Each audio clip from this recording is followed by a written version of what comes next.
I received a text with a horrifying set of rules. I followed them and it ruined my life forever. Whatever you do, don't leave the basement. Lock the door. Turn off the lights. Do not ignore this. At first, I thought it was a prank text. Some punk texting numbers at random hoping to scare someone. Yet I still had a horrible feeling that something was wrong. It was a little strange how they knew I was in my basement. But maybe it was one of my friends pulling the prank since I'm often in my basement watching TV. I inadvertently shot a quick glance at the small basement window. Nothing. Not a soul in sight. I decided to ignore it, assuming it was nothing. However, less than a minute later I received another. It is urgent that you heed this warning. Close and lock the door. Turn off all lights and silence all electronics. And whatever you do, don't leave your basement. I swallowed. Did they know I hadn't shut my door? That I hadn't turned off my lights? I was beginning to feel worried, but a quick glance at the window proved that no one was watching me, or at least that no one was there now. I stood up, turned off the big screen, and stretched. I decided to get a little sleep in before I had to go in for work that night.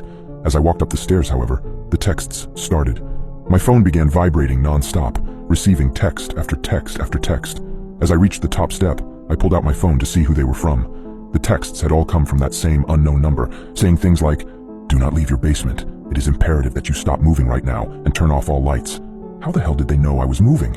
The basement doorway loomed in front of me, showing the dark expanse of my kitchen. I hadn't realized that the sky had become overcast.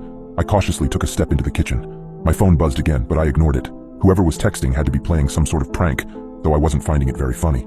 The floorboard creaked beneath my foot as I stepped out into the kitchen. Suddenly, a flash of lighting lit up the gray sky, and almost immediately, the rumble of thunder followed. I shivered, but continued to walk. Then, I heard a loud creak. However, this time it didn't come from under my foot. In fact, it didn't come from a floorboard at all. This creak came from my door. The sound was the unmistakable noise of the front door opening slowly, as if whoever was opening it was attempting to do it quietly. As soon as the door opened, I got another text. I didn't bother to get out my phone, just leaped down into my basement and closed the door. I locked it, then strung the chain and even carried a heavy chair up to barricade the door, but I still didn't feel safe. I carefully crept down the stairs and sat down on an old chair, pulling my phone out of my pocket to read the last few texts. The first one read, "For God's sake, please don't leave." The most recent one read, "Now you have been chosen, do not trust anyone, and don't leave the basement." I've been chosen? What the hell does that mean? Finally, I did what I should have done in the first place. I texted the unknown number back. "Listen, I don't know what's going on and I'm not sure that I want to find out. Please just leave me the hell alone. I don't want to be a part of any of this." They didn't respond. Suddenly I heard a sound coming from behind the basement door, a creak, the sound of pressure being placed upon a floorboard. Then I heard the sound of the doorknob being jiggled. I froze. It jiggled again and again. Every small noise coming from beyond the locked door of the basement filled me with terror, paralyzing me with horror. I looked around the small basement for anything that could remotely be considered a weapon. The room was unfortunately mostly empty, with the closest thing to a self-defense tool being the remote for the TV. I grabbed it and crouched down in the corner of the room. My breathing felt too loud. My head felt like it was spinning. The cold basement seemed to close in around me. I started imagining sounds. At least, I thought I was imagining them. I began hearing footsteps, voices, whispers. They echoed around me.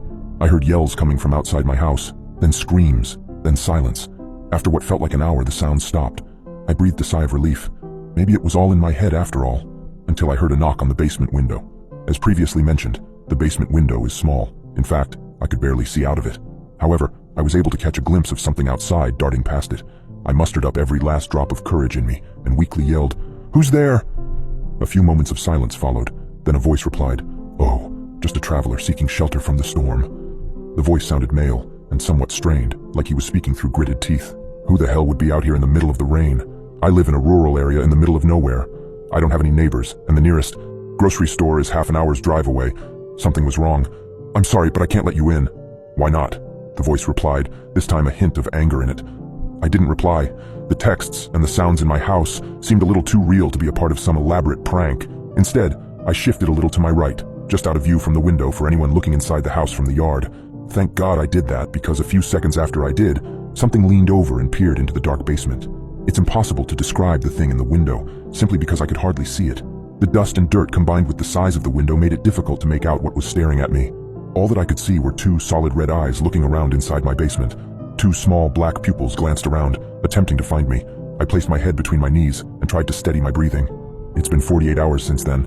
I've been living off of the potato chips and energy drinks down in my basement. I'm running out and I know soon I'll have to leave to get more food. I've spent the past couple of days sitting in the dark, listening to the sounds of footsteps and knocking on my doors. It's maddening, but there's nothing I can do. I've tried calling the cops, and I've tried calling the place I work at. I have a signal, but for some reason, it never works. No one ever picks up. I'm terrified, and I don't know what to do. If anyone is out there reading this, please, if you receive an odd text from an unknown number, listen to what it says.